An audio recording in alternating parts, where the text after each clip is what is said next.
சரிக்கா சரிக்கா, நீங்க எல்லாரும் ஒண்ணா சேர்ந்து குளிப்போம். ஆஹா, தண்ணிய பாரு எப்படி ஓடுது. நல்லா சுத்தமான தண்ணி, பார்த்தே கண்ணுக்கு குளிர்ச்சியா இருக்கு. நல்ல வேளை நம்ம ஊர்ல இந்த கம்மா இருக்கு, இல்லைன்னா நம்ம வலி என்ன ஆகாது துவைக்க. அழுக்கு துணியை தூக்கிட்டு எங்க அலைய முடியும்? பாவம் இந்த டவுன்ல இருக்கவங்க என்னதான் செய்யறாங்களோ.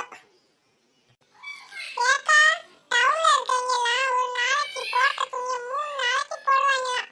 ஒரு வாளி தண்ணியிலே குளிச்சுவாங்களாம்ல, என் ஃப்ரெண்டு சொன்னா ஒருத்தி. அடச்சே பாவம்பா. சரி அஞ்சலி, நான் சோப்பு போட்டு தரேன், நீ துணியை அலசி வைடி. இதுக்கு தான் நீ என்னை கூட்டி வந்தியாக்கும்? வேற எதுக்கு உன்னை கூப்பிட்டு வருவாங்க? கீர்த்தி அக்கா, கொஞ்சம் நகருங்க, நான் போய் தண்ணியில முங்கிட்டு வந்து சோப்பு போடுறேன். என்ன கருப்பாய் அக்கா, வாளி வச்சுட்டு அப்படியே நிக்கிறீங்க? இல்லடி, ஒரே ஆழமா இருக்கும்னு பயப்படுறேன்டி. ஏக்கா, எனக்கே முட்டி வரைக்கும் தாங்க இருக்கு.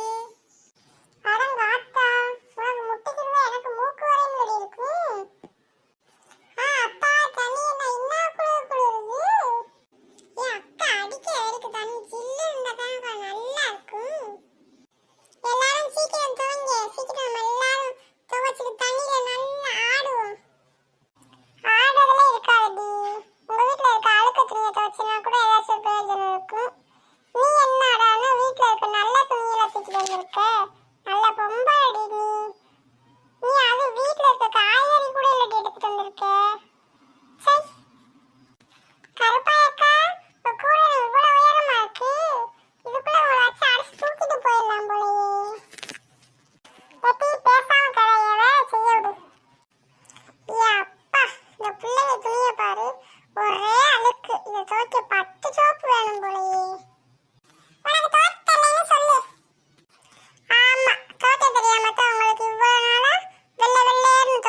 நெட்டாலி உன் காய வைக்கலைய மறக்காம தூக்குடி. உங்க அம்மா திட்ட போகுது. அவ்வளோதான் ஃப்ரெண்ட்ஸ், நெக்ஸ்ட் ஸ்டோரி. இந்த ஸ்டோரி பிடிச்சிருந்தா மறக்காம லைக் பண்ணுங்க, ஷேர் பண்ணுங்க, சப்ஸ்கிரைப் பண்ணுங்க. உங்க ஃப்ரெண்ட்ஸுக்கு ஷேர் பண்ணி விடுங்க.